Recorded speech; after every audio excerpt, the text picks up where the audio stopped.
মধ্যপ্রাচ্যে রক্তক্ষয়ী সংঘাতের বড় ধাক্কা এবার লাগতে যাচ্ছে সাধারণ মানুষের পকেটে।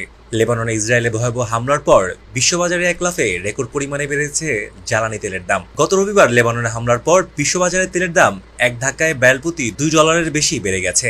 আন্তর্জাতিক বার্তা সংস্থা রয়টার্সের প্রতিবেদনে জানা যায়, আমেরিকার অপরিশোধিত তেলের ফিউচার বা অগ্রিম মূল্য 2.32% বেড়ে প্রতি ব্যারেল $92.64 দাঁড়িয়েছে। অন্যদিকে আন্তর্জাতিক বাজারে সবচেয়ে বেশি ব্যবহৃত ব্রেন্ট ক্রুড তেলের দাম 2.5% বেড়ে ব্যারেল প্রতি $95.42 পৌঁছেছে।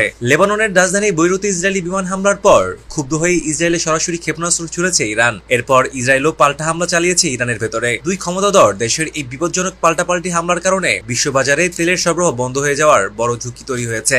অর্থনীতি বিশেষজ্ঞরা আশঙ্কা করেছেন, এই নতুন সংঘাতের ফলে আমেরিকা ও ইরানের মধ্যে যে সম্ভাব্য শান্তি চুক্তি আলোচনা চলছিল তা পুরোপুরি বন্ধ হয়ে যেতে পারে। আর যুদ্ধ পরিস্থিতি যদি শান্ত না হয়, তবে আন্তর্জাতিক বাজারে তেলের দাম আরো অনেক বেড়ে যাবে। এর ফলে বিশ্ববাজারে যাতায়াত খরচ থেকে শুরু করে নিত্য প্রয়োজনীয় জিনিসপত্রের দাম আরো বাড়ার শঙ্কা তৈরি হয়েছে।